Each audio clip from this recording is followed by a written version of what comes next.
Hello बच्चों, online class में आपका स्वागत है। BSTC first year. शिक्षा के उद्देश्य ज्ञान एवं पाठ्यचर्या के बारे में अध्ययन कर रहे हैं हम।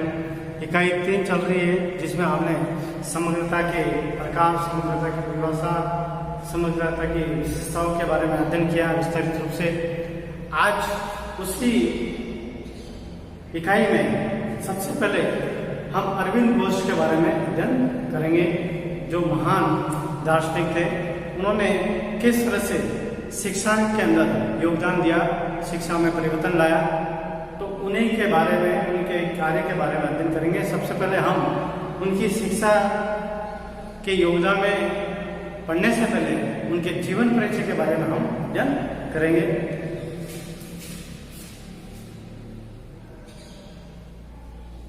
बिना 26 से 26 कक्षा बीएसटीसी फर्स्ट ईयर विषय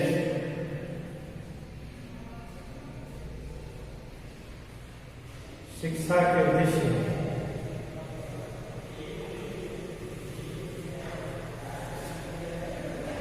ज्ञान एवं पाठ्यचर्या प्रकरण अपने लेगा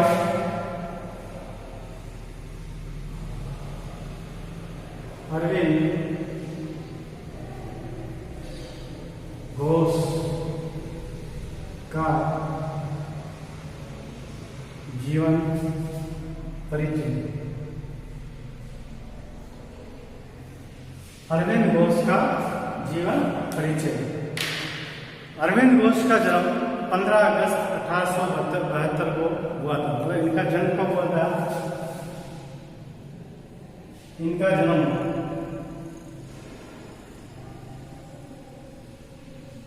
15 अगस्त 1872 को हुआ था।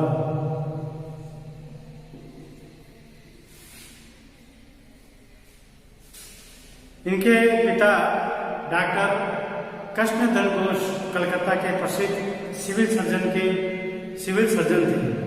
यानी इनके पिता का नाम क्या था?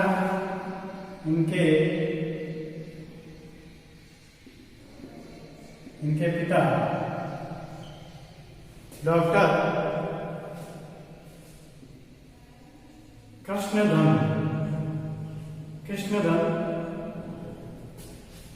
कृष्णधन घोष कलकत्ता के प्रसिद्ध सिविल सर्जन थे। यानी डॉक्टरी लाइन में थे, डॉक्टर थे। और उन्होंने इंग्लैंड में चिकित्सा शास्त्र का अध्ययन किया था। उन्होंने इंग्लैंड में क्या करा? चिकित्सा शास्त्र यानी मेडिकल लाइन में इन्होंने अपनी पढ़ाई पूर्ण की, क्योंकि जो डॉक्टर बनते हैं वो मेडिकल लाइन की ही पढ़ाई करेंगे, तो उसके बाद डॉक्टर बनते हैं। अतः उनका परिवार पाश्चात्य संस्कृति के रंग में पूरी तरह से रंग हुआ था। यानी इंग्लैंड में जाके वो पढ़ाई करते थे, तो उनका जो परिवार था वो भी उनके साथ ही रहता था। और आपको पता है कि भारत के बाहर जितने भी देश विदेश है वो पाश्चात्य संस्कृति अपनाते हैं, तो वहां पर उन्होंने पूरी तरह पाश्चात्य संस्कृति अपनाई। इनके पिता का प्रयत्न था कि उनके तीनों बच्चों का पालन पोषण भी पाश्चात्य संस्कृति में होए। मतलब वो खुद भी चाहते थे कि इनके जो 3 बच्चे हैं उनका भी लालन पालन या पोषण वो है पाश्चात्य संस्कृति, यानी विदेशी उनको संस्कार मिले। डॉक्टर कृष्णधन घोष पहले तो भारतीय संस्कृति के कहते आलोचक थे, किंतु बाद में उनका दृष्टिकोण बदल गया। पहले तो वो भारत की जो संस्कृति है उसके बहुत बड़े आलोचक थे, लेकिन उसके बाद उनका दृष्टिकोण चेंज हो गया और उन्होंने फिर भारतीय संस्कृति को अपनाया। पुत्र के नाम भेजे गए पत्रों में बंगाली नाम पत्र के विवरणों को पुत्र के पास भेजकर उन्होंने श्री अरविंद घोष का ध्यान देश की राजनीति की ओर आकृष्ट किया। मतलब है कि उनको पुत्र को पत्र लिखे, और पत्र इसलिए लिखे क्योंकि उनको भारतीय राजनीति की ओर मतलब कि ध्यान आकृष्ट करना था। अरविंद घोष सन 1905 में बंग आंदोलन के समय पूरी तरह से सक्रिय राजनीति में आ गए। यानी इन्होंने अरविंद घोष ने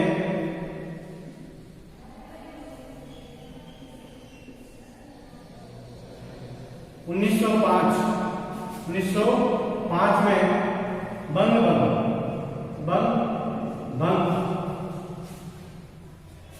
आंदोलन के समय आंदोलन में योगदान दिया। मतलब इस समय से ही वो भारत की राजनीति में मतलब कूद पड़े। और अरविंद घोष के गर्म दल से प्रभावित थे। अरविंद घोष थे वो गर्म दल से। उस समय क्या था कि कांग्रेस संस्था थी, उसमें दो टुकड़े हो गए, एक था नरम दल का था और एक था गर्म दल का था। मतलब नरम दल के थे वो हिंसा का प्रयोग न करते हुए आजादी पाना चाहते थे, और गर्म दल वाले थे वो हिंसा करते हुए अंग्रेजों के नाक में दम करके उनको मारकाट करके उनको मार के भगाकर मतलब कि भारत को आजाद करवाना चाहते थे। तो ये दो दल थे।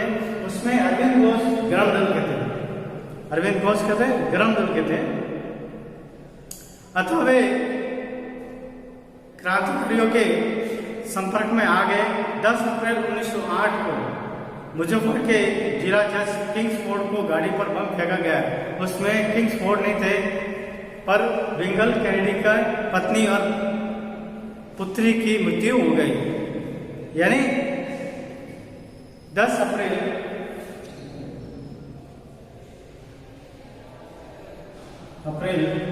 1908 को किंग्सफोर्ड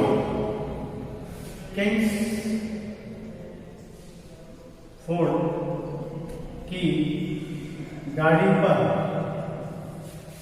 बम फेंका गया।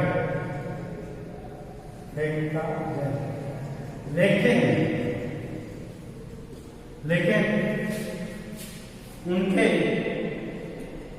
नहीं होने के कारण, यानी किंग्सफोर्ड के नहीं होने के कारण उनकी पत्नी व पुत्री की मृत्यु हो गई। मतलब उस समय बम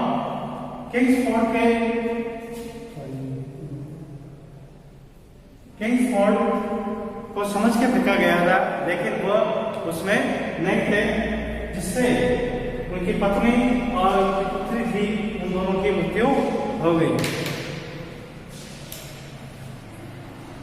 इस केस में 4 मई 1908 में अरविंद घोष को गिरफ्तार कर दिया। यानी 4 मई 1908 को इस केस में गिरफ्तार कर दिया गया।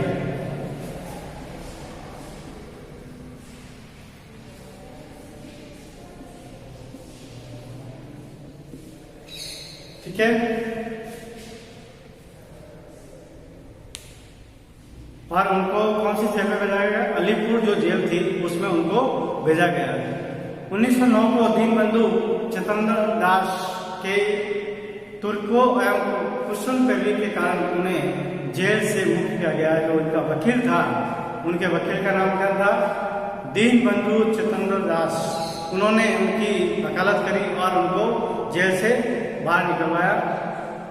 पांडिचेरी में सन 1910 से 1917 तक श्री अरविंद घोष ने गुप्त साधना की। मतलब है कि पांडिचेरी में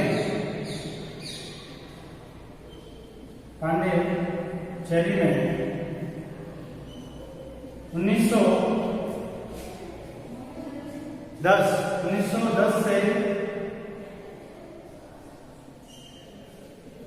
1917 तक गुप्त साधना की, गुप्त साधना की। और उन्होंने कोई भी सार्वजनिक लेख नहीं लिखा। सन 1914 में उन्होंने आर्य समाज आर्य नामक मासिक पत्रिका का प्रकाशन किया। यानी 1914 में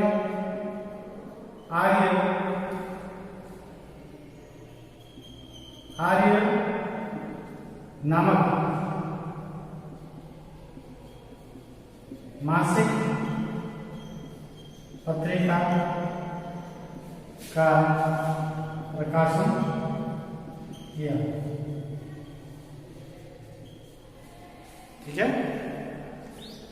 इसी में श्री अरविंद घोष के ग्रंथ धारावाहिक के रूप में प्रकाशित हुए।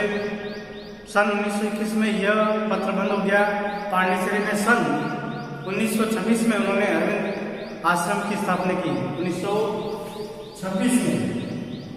1926 में अरविंद आश्रम की स्थापना की। उन्होंने अरविंद आश्रम की स्थापना की 1926 में। श्री अरविंद घोष 40 वर्ष तक समांग योग की साधना करते रहे। इस महायोगी ने 5 दिसंबर सन 1950 को मतलब इनका देहांत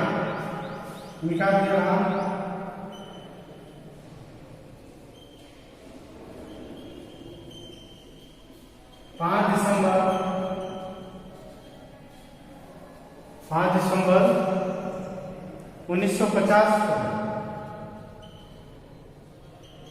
हुआ था। यानी 1950 को हुआ था। तो ये था इनका जीवन परिचय। अगले वीडियो में अगला विषय के प्रस्तुत होंगे। धन्यवाद।